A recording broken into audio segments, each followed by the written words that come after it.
চট্টগ্রামের মিরসরাইয়ে বিপুল পরিমাণ বিদেশি সিগারেট সহ আরিফুল ইসলাম নামে একজনকে গ্রেপ্তার করেছে পুলিশ।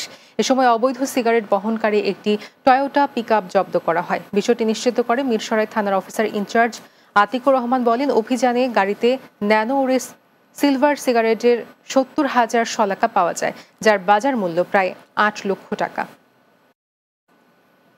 চট্টগ্রামের কর্ণফুলীতে সন্ত্রাস বিরোধী মামলায় দিদারুল আলম মুন্না নামে এক যুবককে গ্রেপ্তার করেছে পুলিশ। বৃহস্পতিবার সকালে উপজেলার চর পাথরঘাটা এলাকা থেকে তাকে গ্রেপ্তার করা হয়। গ্রেপ্তারের বিষয়টি নিশ্চিত করেছেন কর্ণফুলী থানার ভারপ্রাপ্ত ওসি মোহাম্মদ শরীফ। দিদারুল আলম মুন্না চর পাথরঘাটা ৪ নং ওয়ার্ড ডিঙ্গি মাঝির বাড়ির আব্দুল সাত্তারের ছেলে। গ্রেপ্তারের পর তাকে আদালতের মাধ্যমে কারাগারে পাঠানো হয়। চট্টগ্রামের সীতাকুণ্ডে বৃক্ষরোপণ কর্মসূচি, শিক্ষা সামগ্রী এবং বৃত্তি প্রদান অনুষ্ঠিত হয়েছে।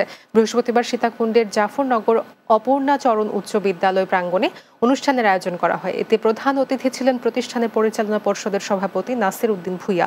বিদ্যালয়ের প্রধান শিক্ষক শ্যামল কুমার রায়ের সভাপতিত্বে অনুষ্ঠানে উপস্থিত ছিলেন সহকারী প্রধান শিক্ষক বিভাস চক্রবর্তী, পরিচালনা পর্ষদের সদস্য ওহিদুল আলম, পূর্ব লালানগর উন্নয়ন সংস্থার সদস্য আসর সহ অন্যরা।